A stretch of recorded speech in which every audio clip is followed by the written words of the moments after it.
Avec Gilles Trinière Résidence, vous êtes confortablement installé pour regarder Si on parlait. L'entrepôt du bricolage, filiale du groupe Samsey, vous présente Si on parlait.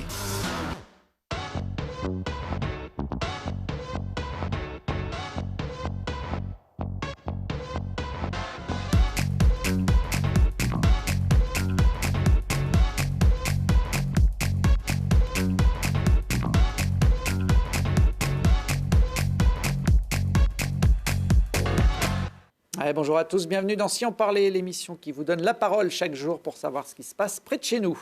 Et aujourd'hui, on va parler de la Belle Électrique qui, comme toutes les salles de spectacle de l'agglomération, renaît après une période compliquée. Frédéric Lapierre, bonjour. Bonjour. Vous êtes le directeur de cette salle qui appartient à la ville de Grenoble.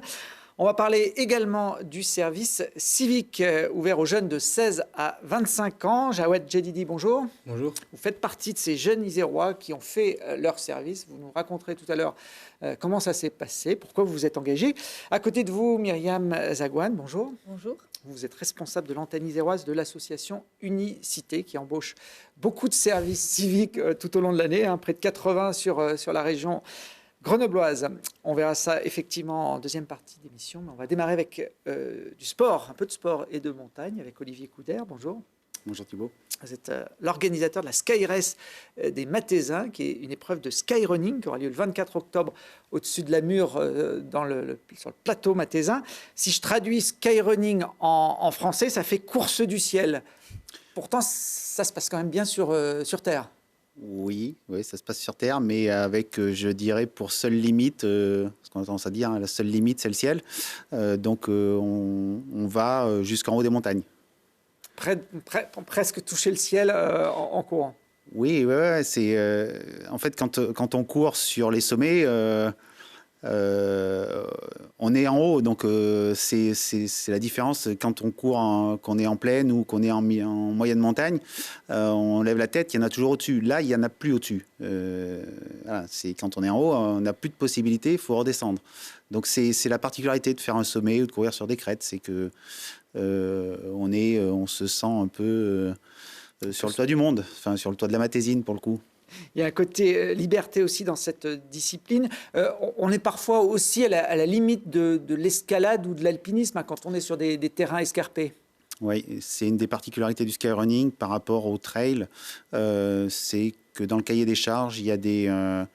voilà, on a le devoir que les parcours et des parties techniques jusqu'à un grade 2 d'escalade. Donc c'est poser les mains sans avoir besoin particulièrement de cordes pour grimper.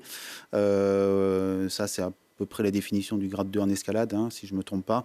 Et après, donc voilà, on met des cordes pour sécuriser parce qu'il y en a qui en ont besoin. Et après, les cordes aussi pour descendre parce que des parties en descente technique, c'est vite compliqué. Autant grimper, c'est facile. Autant la désescalade, en général, c'est compliqué. Donc, quand on le fait avec le chrono qui tourne et les concurrents qui sont devant ou derrière, ça peut vite être dangereux. Alors, c'est en tout cas très spectaculaire comme discipline. Vous organisez depuis 2016 une épreuve de skyrunning au-dessus de la Mure. On voit les images de la dernière édition sur la montagne du Tabor, un terrain qui se prête bien à ce genre de pratique.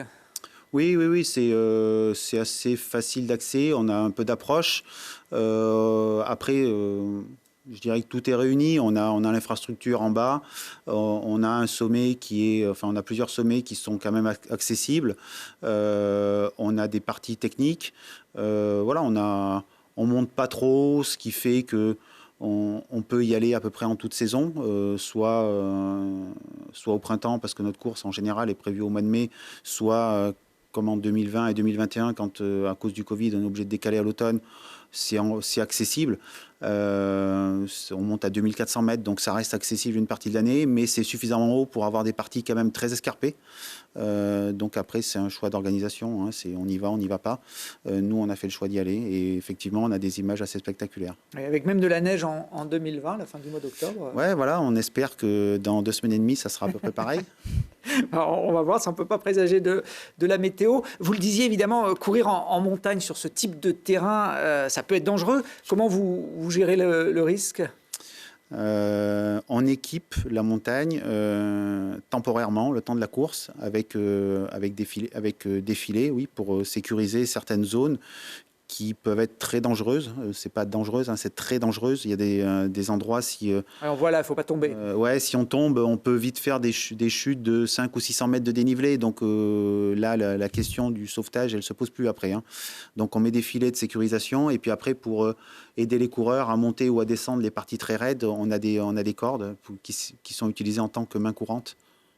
Alors, je ne sais pas si ça donne envie à tout le monde quand on voit ces images dans la neige sur des parties raides. C'est un type de coureur particulier. Vous sélectionnez les concurrents qui partent sur un parcours comme celui-là ? Non, on ne sélectionne pas. La course à pied est ouverte à tout le monde. Après, il y a des catégories de distance par rapport aux âges. Mais là, à partir de 20 ans, on peut s'inscrire. Voilà, il y a une limite en dessous de 20 ans en termes de distance. À partir de 20 ans, on n'a pas de limite. C'est la seule limite. Après, s'inscrit qui veut. Nous, on a avant la partie technique, on a une barrière horaire, donc qui peut filtrer des coureurs qui potentiellement iraient pas assez vite. Le risque, c'est d'avoir des coureurs qui passent trop de temps en montagne. Le temps en montagne, la météo est rapidement changeante, donc si on envoie des coureurs qui restent trop longtemps en montagne, c'est pas ultra sécurisant, ni pour eux, ni pour les bénévoles qui assurent la sécurité du parcours. Donc on essaye de limiter un peu le temps de course avec une barrière horaire avant les parties techniques. Mais après, non, il n'y a pas de limite, il n'y a pas de sélection. Nous, on communique suffisamment sur la technicité du parcours. Donc, effectivement, je pense qu'il y a des coureurs qui viennent pas parce qu'ils estiment que c'est trop technique pour eux par rapport à du trail.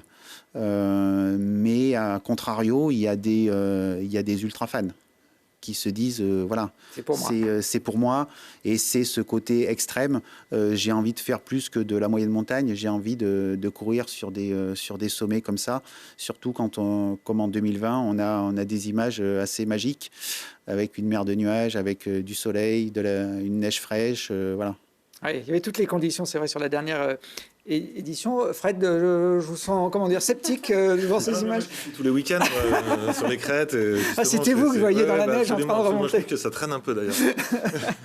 Alors, ça va effectivement pas très vite à la montée. Par contre, à la descente, ça on voit en général dans ce genre de sport. Ouais.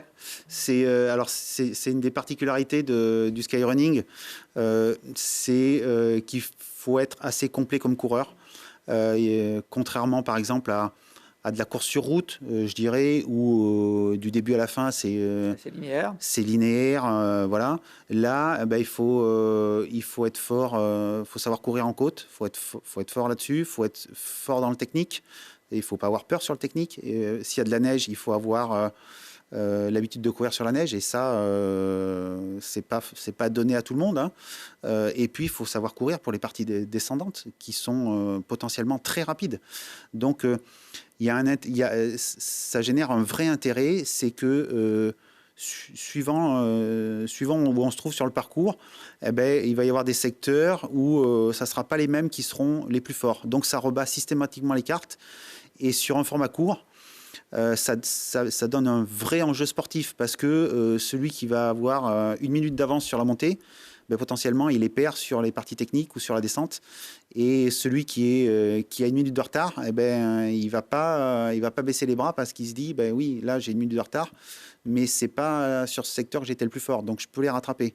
Et donc il y a un vrai intérêt sportif, parce que voilà, ça crée de la tension jusqu'à l'arrivée. Cet intérêt, d'ailleurs, pour les téléspectateurs qui n'ont pas l'occasion d'aller sur les crêtes du Mont Tabor le dimanche 24 octobre. Alors, c'est pas le Mont Tabor. Le Mont Tabor, Non, il est en Maurienne. C'est dans Maurienne. C'est le Tabor, tout court, c'est le Tabor. sans le H. Ouais, c'est ça. Le Tabor en Matésine, effectivement, vous ne vous trompez pas de montagne. En tout cas, si vous n'avez pas la possibilité d'aller voir ça sur place, ce n'est pas évident à suivre parce que ça va très vite. On retransmettra en direct cette 6e édition de la Sky Race des Matésines qui compte en plus pour la Coupe du Monde de la discipline. C'est ça. 3e année de suite, seule manche française des Skyrunner World Series, donc la Coupe du Monde de Skyrunning. Et depuis l'édition dernière, depuis 2020, course filmée en intégralité et diffusée en direct sur Télé Grenoble, avec un certain Thibault Leduc aux commentaires. Oui, moi je serai tranquillement assis en bas. Voilà. Je ne vais pas courir avec eux, je vais les regarder.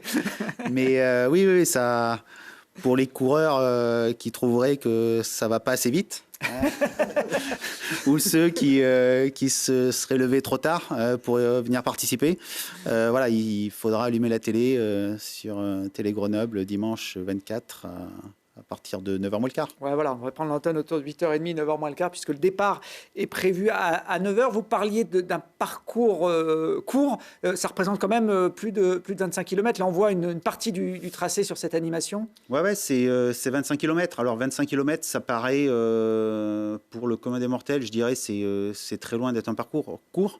Mais au jour d'aujourd'hui, dans le monde du trail, c'est considéré comme un format, je dirais, j'ai un gros doute si c'est XS ou XXS. Donc c'est vraiment très court. Très rapide. Par rapport à des formats qui ont tendance à être souvent longs, voire ultra, 100 km, 160 km, ça reste du très court.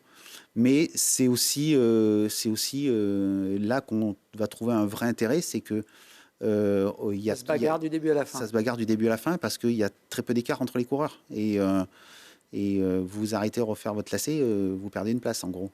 Bon, en tout cas, si vous ne connaissez pas ce type de trail un peu extrême, il ne faut pas rater cette 6e édition qui aura lieu donc, le dimanche 24 octobre. Bon, la météo, on verra bien. Les coureurs ils devront s'adapter de toute façon à ce qui se passera, avec évidemment un plateau de très haut niveau, puisque ça compte pour la Coupe du Monde. Et c'est ça. Il y aura des coureurs élites d'un peu partout. Le départ se fait toujours au fusil de chasse, c'est ça, c'est le côté un peu rustique et je sais pas comment dire, local, typique, authentique, départ donné au fusil de chasse. Ouais. Bon, voilà, à partir de 9h. C'est aussi l'occasion de découvrir un territoire. Olivier, les coureurs passeront à proximité de la station de Saint-Honoré. C'est d'ailleurs sur cette commune que se déroule une partie de la course. Alors Saint-Honoré, c'est un endroit quand même un peu particulier. Ceux qui ne connaissent pas, quand ils arrivent là sur cette station fantôme, on peut le dire comme ça, ils doivent être un petit peu surpris. Oui, ça fait partie des spots du territoire, je dirais, qui ont leurs fans et leurs détracteurs. Voilà, il y a... c'est une station abandonnée. Voilà, il y a sans projet de reprise. Des projets, on en entend régulièrement parler, on n'en voit pas spécialement qui aboutissent. Voilà, comme on peut le voir sur les images, c'est un lieu qui est quand même très fréquenté. Pour du tag, pour de la danse, des choses comme ça, et très photographié comme un peu tous les sites d'Urbex, je dirais. Mais c'est vrai que c'est un endroit qui a son cachet. Alors, c'est abandonné. Oui, voilà, c'est assez abandonné. On est très surpris de voir autant d'immeubles comme ça dans une montagne. Voilà, on peut considérer ça comme une verrue. Après, dans la société actuelle, je dirais qu'il y a des gens qui sont fans de ça. Et voilà, donc après, je ne dis pas qu'il faut laisser à l'abandon des immeubles, mais voilà, en tout cas, ça existe et effectivement, les coureurs passent juste à côté. Bon, voilà, ils n'auront pas le temps de s'arrêter, en tout cas. Non, ils n'iront pas viter ce jour-là, non. Bon, très bien. Merci Olivier. Elle n'est pas abandonnée, loin de là. C'est la Belle Électrique qui reprend du service après quelques mois, on va dire, un peu en stand-by.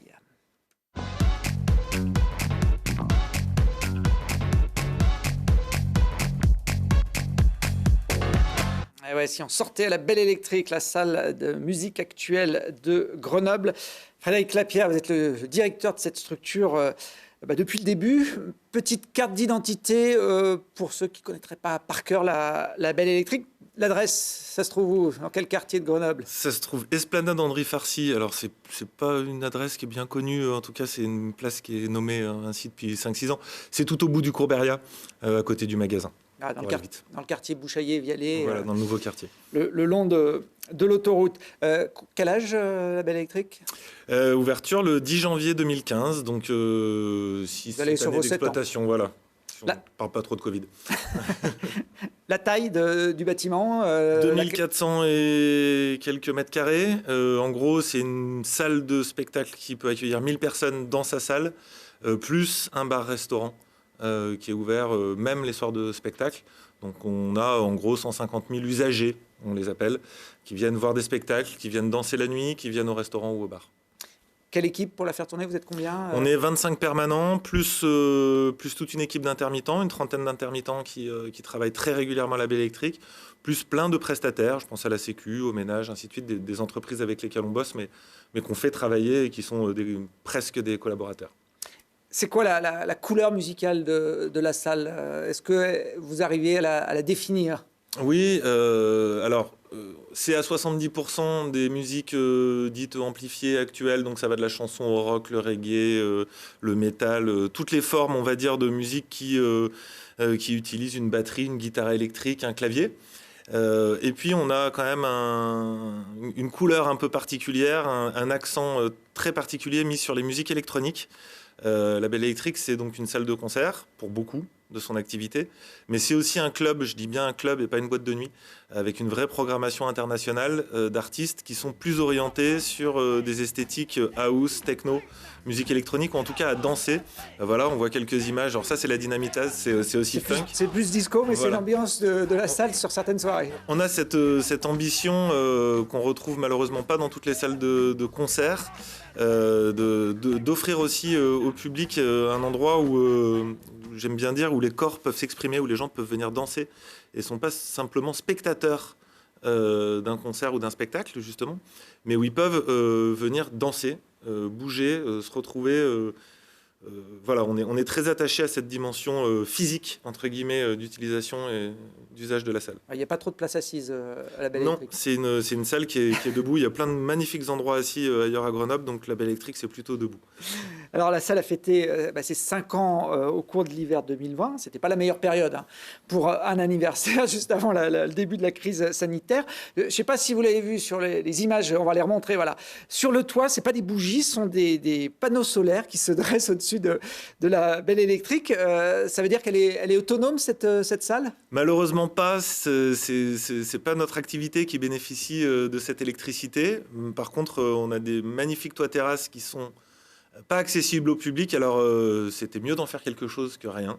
Donc il y a eu une mise à disposition pour une entreprise locale pour créer de l'énergie verte et bénéficier de ces mètres carrés pour pouvoir y installer du panneau solaire. Bon, c'est assez logique de créer de l'énergie, de l'électricité sur le toit de la Belle Électrique. C'est cohérent. Là, ils n'ont pas dû chercher longtemps pour trouver un bâtiment pour vous accueillir. Alors effectivement, le bâtiment appartient à la ville de Grenoble. Il avait été initié par la précédente majorité de Michel Destaut. À la fin de l'année, la DSP, la délégation de service public, qui vous permet, vous, au sein de l'association que vous portez, de gérer l'équipement, va s'arrêter avec un nouveau mode de gestion pour la salle en 2022. Alors, absolument. Alors, oui, courant 22 a priori, puisque l'ambition de la ville était effectivement de changer de mode de gestion, de plus être sur un rapport, on va dire, binaire ville-association, mais de proposer un mode de gestion un peu différent, plus coopératif, plus participatif, à travers la création d'une société coopérative d'intérêt collectif,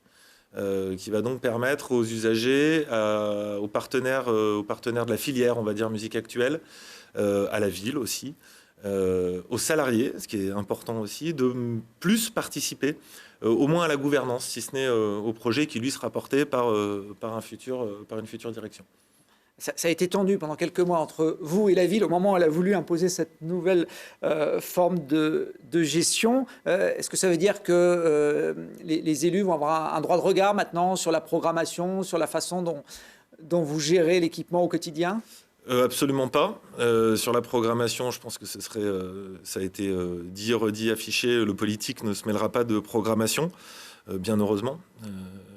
Après, la ville a toujours été partie prenante dans l'aventure de la Belle Électrique, quel que soit le mode de gestion. Ils sont propriétaires du bâtiment. C'est le premier subventionneur, bien que la Belle Électrique soit la salle la moins subventionnée dans sa catégorie de France. J'aime à le rappeler que c'est à peu près 20%, je crois. C'est à peu près 20% quand nos collègues sont à 45-50% au moins. Donc la ville a toujours été évidemment dans le premier cercle autour de la Belle Électrique. Là, ils y seront un peu plus, puisque plus proche de la gouvernance. Mais la gouvernance de la structure ne fait pas le projet sera porté par une direction. Donc il n'y aura pas forcément des changements pour le grand public, pour les habitués de la salle. J'ai envie de dire que je n'espère pas qu'il y aura trop de changements. Bon, il faudra voir à l'usage, effectivement. Il faut mieux être prudent dans ce genre de... On fera un départ avec un coup de fusil. Bon, en tout cas, parmi vos activités, vous avez parlé du restaurant et évidemment des concerts, il y a aussi le développement d'artistes. Ça aussi, depuis plusieurs années, vous travaillez avec l'association Mixlab sur ce projet. Vous avez même créé une structure à part que vous appelez le labo. On en voit quelques images qui avaient été prises le jour de l'inauguration. Alors depuis 2018, on exploite un autre lieu à Grenoble, donc qui est en ville. Effectivement, le plus visible à la Belle Électrique, et c'est deux erreurs, je ne parle que de ce qui est visible, c'est le bar, le restaurant et la salle de spectacle. On a aussi d'autres activités qui sont effectivement l'accompagnement de groupes en voie de professionnalisation. Donc ça se passe plutôt au labo. Donc on essaye d'accompagner des talents grenoblois à grandir, à se professionnaliser. Et puis on a aussi tout un pendant, ce que nous on appelle l'action culturelle, qui est plus d'aller chercher des publics éloignés de la culture, des scolaires, des gens qui n'ont pas forcément la facilité à pousser les portes de la Belle Électrique et à venir les accompagner à découvrir et à profiter de ce que cet équipement peut offrir. Donc ça passe effectivement par l'accompagnement des pratiques, ça c'est plutôt au labo, et puis par l'action culturelle aussi, qui est plutôt en direction des jeunes ou des gens éloignés de la culture. Vous parliez des artistes grenoblois. On accompagne un artiste pendant combien de temps pour le faire émerger ? Alors nous on essaye vraiment de faire ça à la carte, c'est pas évident. Nous on axe sur des projets plutôt semi-pro. Ça peut pas être moins d'1 an, j'ai envie de dire. Et on essaye de limiter à 2-3 ans, parce que si au bout de 2-3 ans, on n'a rien fait, c'est que peut-être il faut passer à autre chose. Évidemment, c'est expérimental, donc il y a des choses qui fonctionnent et puis d'autres moins, mais c'est notre rôle d'essayer au moins. On a une obligation de moyens, pas forcément de résultats. Voilà, c'est entre 1 an et 3 ans les accompagnements généralement. En ce moment, parmi les artistes que vous soutenez, une jeune chanteuse qui s'appelle Anita Dongili. Je ne sais pas si je l'ai bien...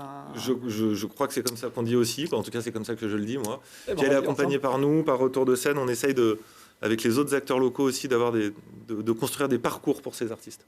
Bon, on va l'écouter d'ailleurs pendant quelques instants. Cette jeune locale qui est suivie par la Belle Électrique.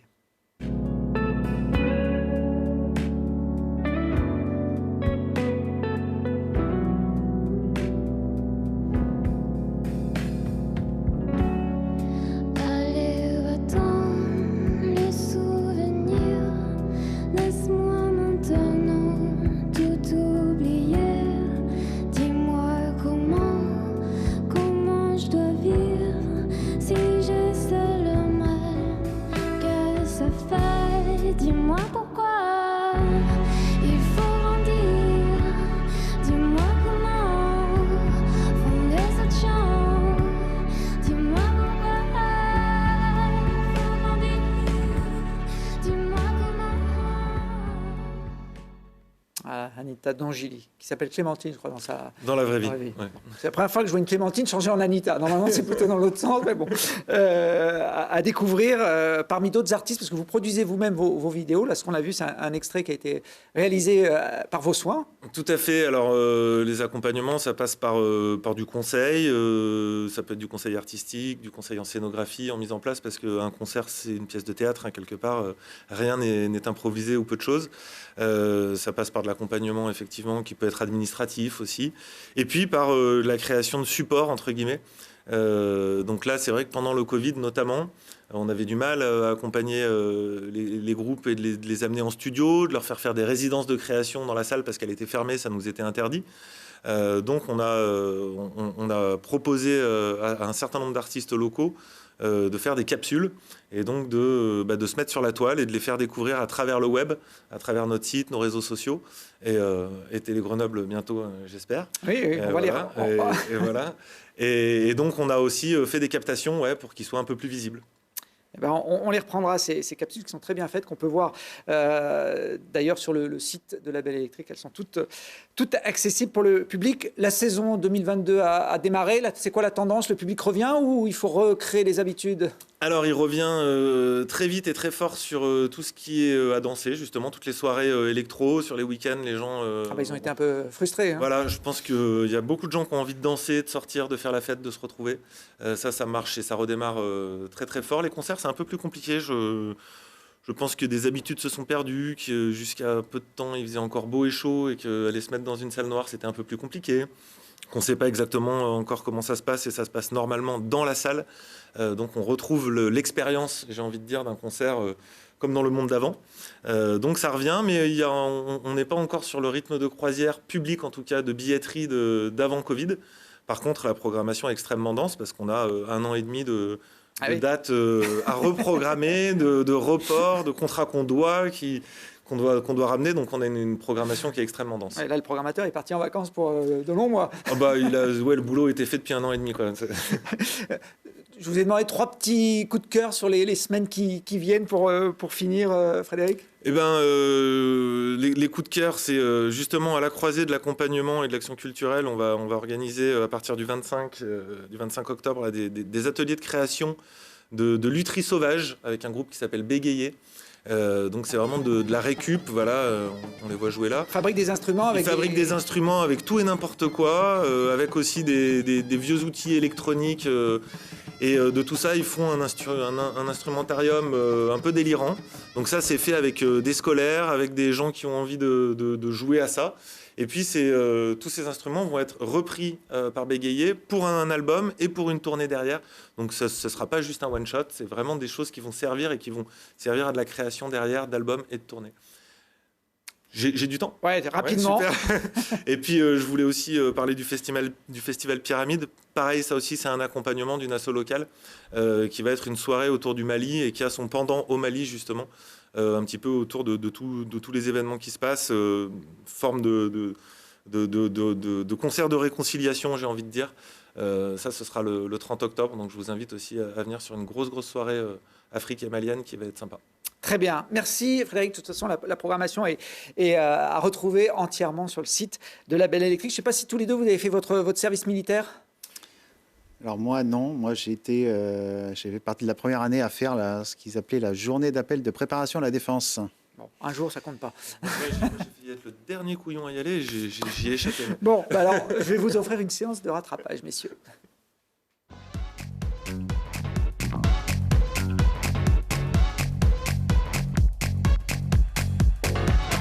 Le service, ça peut être un bon plan, le service civique, en tout cas quand on est jeune et qu'on veut œuvrer pour l'intérêt général. C'est évidemment pas Myriam Zingoine qui va me démentir.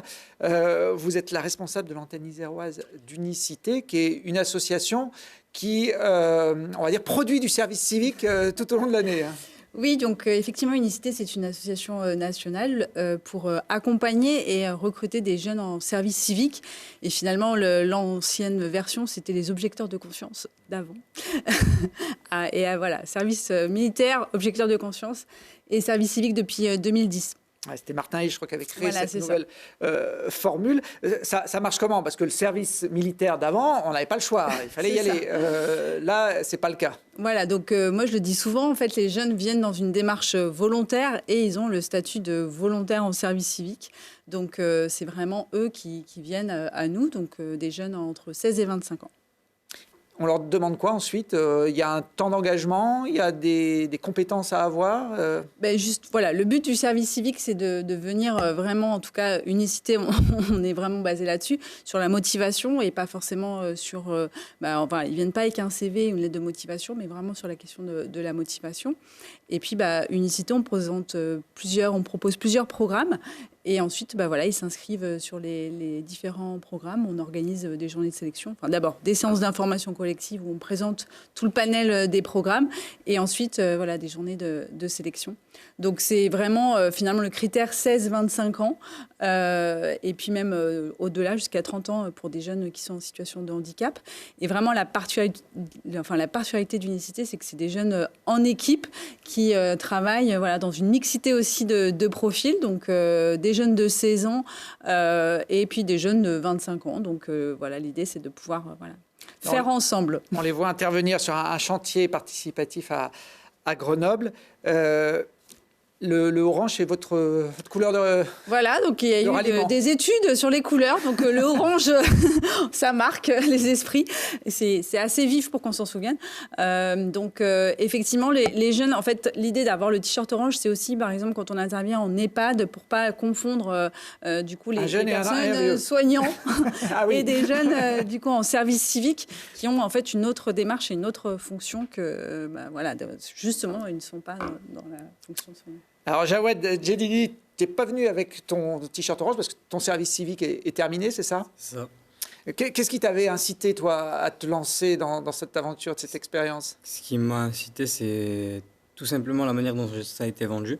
J'ai participé à une séance d'information de kiosques qui sont en partenariat avec Unicité. Suite à ça, j'ai voulu m'engager. J'ai postulé. CV, lettre de motivation quand même. C'est vrai que j'ai beaucoup été mis en avant par rapport à ma motivation. Suite à ça, j'ai commencé mon service civique de 9 mois. 9 mois sur lesquels j'ai eu la chance d'intervenir sur 2 missions, parce qu'il y a plusieurs programmes. Moi, j'ai eu la chance de faire partie du programme Cœur, celui que j'ai choisi.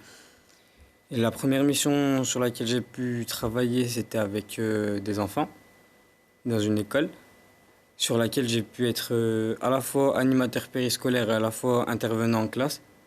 On abordait tout ce qui s'aborde à la nutrition, les jeux de coopération, le respect aussi. Et de l'autre côté, les personnes âgées. Personnes âgées avec qui on a bossé la fracture numérique. C'était plutôt cool parce que, comment vous dire que j'ai eu le contraste des personnes âgées et des enfants. Ouais, là, t'as fait le grand écart. C'est exactement ça. Et franchement, ça m'a énormément apporté, humainement parlant, aussi au niveau de mon ouverture d'esprit. Niveau des hard skills et des soft skills aussi. Ouais. J'utilise des termes que pas tout le monde peut comprendre, mais... Tu peux peut-être les définir pour les pour les vieux. savoir-être et les savoir-faire. Les savoir-être et les savoir-faire. Ce qui veut dire qu'en gros, j'ai aussi appris à me connaître. J'ai pu travailler sur moi.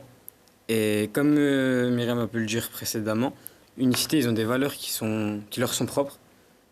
Je connais pas beaucoup de services civiques qui font un accompagnement pendant service civique, après service civique, qui sont investis comme ils le sont et qui mettent autant en avant le travail en équipe. Et franchement, rien que pour tout ça, c'est incroyable. Ça va te servir pour la suite ? Ça t'a déjà Bien servi, sûr. cette Bien sûr, expérience ? bien sûr. Déjà, un service civique sur le CV, c'est extrêmement valorisant. Et comme je vous l'ai dit, ça m'a énormément apporté. Et tout ça, j'essaie de l'appliquer dans mon quotidien. Myriam, c'est rémunéré, hein, le service civique. Alors, c'est pas non plus des montants faramineux. Il n'a pas fait fortune pendant ces 9 mois, Jawed. Effectivement, donc c'est pas un salaire parce que les jeunes ne sont pas du coup sous contrat de travail, donc c'est une indemnité. Donc il y a une grosse partie par l'État, une partie par la structure d'accueil. Donc en gros, c'est 580 € par mois pour un contrat à peu près de 28 heures par semaine. La désertion, pour faire le parallèle avec le service militaire, était interdite. Là, si un jeune arrête en cours de route, comment ça se passe ? Ça vous arrive Oui, alors ça arrive dans les deux côtés. Hein, c'est-à-dire que nous, on peut aussi mettre fin à un contrat. Comme ça marche aussi dans ce sens-là. Un jeune peut se dire, j'arrête. Donc après, du coup, ça dépend à quel moment il arrête, parce que soit on peut le remplacer, soit... Du coup, après, l'idée, c'est toujours de l'accompagner aussi sur des démarches et après de faire la suite aussi avec des prescriptions. C'est aussi un premier pas vers le monde du travail pour ces jeunes Oui, enfin, du coup, on dit souvent c'est un tremplin pour la suite. Donc oui, hein, du coup, on a aussi des chiffres. Donc un tiers reprennent des études, un tiers reprennent des formations et les autres retrouvent un emploi. Donc c'est vraiment, en tout cas, un bon levier pour la suite. Bon, si vous voulez faire comme Jawed, on recrute en ce moment chez Unicité. Hein, c'est la Voilà, période. c'est ça. Donc là, c'est l'actualité du moment. Unicité, effectivement, recrute. Donc on recrute 80 volontaires. Donc là, on a recruté 45 personnes en service civique. Donc il reste de la place. N'hésitez pas à venir. Donc on organise des séances d'information collectives. Il faut s'inscrire sur le site.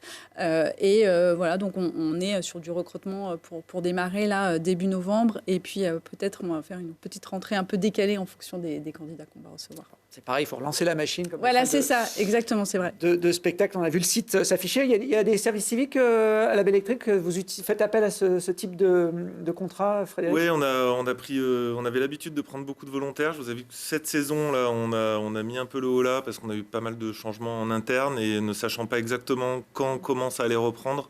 Pour le moment, on n'en a pas de nouveau, mais c'est des jeunes qu'on accueille régulièrement depuis des saisons, depuis le début de la Belle Électrique. Merci à tous les quatre. On termine cette émission avec le temps additionnel.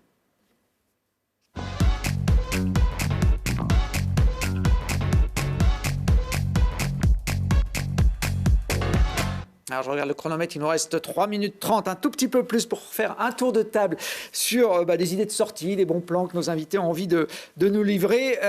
Frédéric, un petit challenge de nous proposer un spectacle en dehors de ceux qui se sont proposés à la Belle Électrique. Ouais, alors il y en a un, mais j'ai peur que ce soit complet. Il faut aller voir sur le site. Pour moi, c'est un des plus beaux concerts que j'ai vus ces dernières années, et c'était pas à la Belle Électrique. Ça s'appelle Birds on a Wire. Ça passe à l'Hexagone de Mélan le 18 janvier. C'est Rosemary Stanley, voilà, qui était la chanteuse qui est toujours la chanteuse de Moriarty. C'est pour moi une des plus belles voix françaises. Et c'est un duo qui est hyper poétique, plein de petits instruments, c'est magnifique. 18 janvier à l'Hexagone de Mélan, ça vous arrive donc d'aller chez les concurrents, dans les salles concurrentes? Rarement, parce que entre la vie de famille et la deuxième maison de la Belle Électrique, j'ai plus beaucoup de temps, mais j'essaye de sortir encore un petit peu ailleurs. Ouais. Bon, très bien. Myriam, un petit bon plan pour terminer cette émission? C'était le plan restaurant pour ressortir. Du coup, c'est à Pont-de-Clé, ça s'appelle La Mauvaise Herbe. Et à chaque fois, j'y vais une fois par an. Et je n'ai pas encore découvert il y a une terrasse d'été. À chaque fois, je me dis, j'aimerais bien y aller l'été, mais j'y arrive pas. Donc voilà, du coup, c'est justement une des personnes qui a fait aussi un service civique à Unicité à Lyon, qui, du coup, comme quoi on peut être aussi après derrière restaurateur par rapport à des produits aussi locaux. Donc c'est une adresse à découvrir. On y trouve des bonnes herbes aussi à la Mauvaise Herbe au Pont-de-Clé. Je ne sais pas si c'est un hommage à Brassens ce titre, mais en tout cas on l'a vu, la terrasse sur ces photos, elle a l'air plutôt sympa. Jawed, une idée de bon plan à proposer? Moi j'aimerais simplement vous parler d'une boutique parce que Grenoble est une petite ville, contrairement aux grandes métropoles que la France peut compter, et du coup on n'a pas forcément des magasins de luxe. Quand j'entends magasin de luxe, j'entends Gucci par exemple, que ce soit Dior ou bien toutes ces choses-là. Les grandes marques. C'est ça. Du coup, j'aimerais vous parler d'Instinct, qui est une boutique qui comporte Instinct et Instinct Premium à la fois, en partenariat avec de nombreux grands créateurs et qui propose du contenu qui est assez potable. Potable. Je pense que c'est même un peu plus que ça. C'est dans les rues piétonnes, hein, enfin dans le centre-ville de Grenoble. C'est exactement Instinct, ça. derrière les Galeries Lafayette. C'est exactement ça. Si je situe bien le droit. Petite boutique aussi du côté de Fred. C'est le début de la saison du snowboard. Donc, merci Distillery, qui est aussi une petite boutique de fringues et de snowboard avec une sélection un peu aux petits oignons de produits à la fois design, j'ai envie de dire. C'est-à-dire que c'est beau et c'est de la super qualité. Ouais, c'est place du docteur Léon Martin à Grenoble. On a vu quelques images de cette boutique. Effectivement, la neige va bientôt arriver, forcément. Je crois qu'Olivier a une petite boutique aussi à nous proposer, mais pas dans le centre-ville de Grenoble. Non, on va rester un peu chauvin et ça va être en Matésine. Et voilà, un peu comme le jeu de mots avec les mauvaises herbes. Là, c'est le train où vont les choses. C'est une petite boutique qui a ouvert cet été, qui est en face de la gare du petit train de la Mure. Donc le train où vont les choses, et on y retrouve différents artistes locaux, je dirais, et producteurs. Donc voilà, c'est un regroupement. Créateur du territoire. Voilà, c'est un petit passage en sortant du petit train pour avoir un petit éventail de ce qui se fait sur le plateau mathésin. Justement, ce petit train qui a réouvert après près de 10 ans plus de 10 ans de fermeture. 11 presque, ouais. 11 presque. Cet été, ça a eu un impact sur la fréquentation. Vous êtes aussi élu à la ville de Lamure. Vous avez ressenti déjà les premiers effets ou c'est encore trop tôt? Ouais, alors c'est difficile à chiffrer au bout de 3 mois d'exploitation. Par contre, quand il faisait beau, quand on passait à côté du parking, les parkings étaient pleins, donc il y avait du monde. Donc après, on mesure pas encore forcément l'impact que ça a eu. Ça, on le saura au bout de quelques temps. Et encore, c'est pas forcément quantifiable, je dirais, au niveau des commerçants. Mais voilà, ça amène forcément quelque chose. Oui, puis ça refait parler de ce secteur bien sûr. Pour une animation touristique. Et ça a créé des emplois, donc voilà. De fait, c'est bénéfique. Il nous reste 20 secondes pour une dernière idée de sortie. On va rester en Matésine.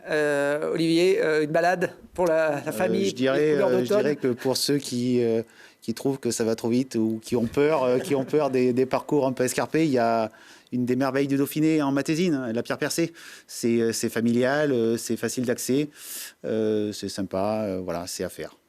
À la curiosité géologique, qui d'ailleurs accueille un autre trail pendant l'été, le trail des passerelles du Monténard qui passe sous cette pierre. Et il y en a un autre aussi au mois de septembre qui est le trail de Notre-Dame-de-Vaux qui passe là-bas. Et puis les montagnes qu'on voit au fond derrière la pierre là-bas, c'est où se déroule justement la Sky Race des Matésins. Vous pourrez suivre en direct le 24 octobre au matin à partir de 8h30, 8h45 sur l'antenne de Télégrenoble. Merci à tous les quatre. Vous pouvez retrouver toutes ces émissions en replay évidemment sur notre site télégrenoble.net. Bonne soirée.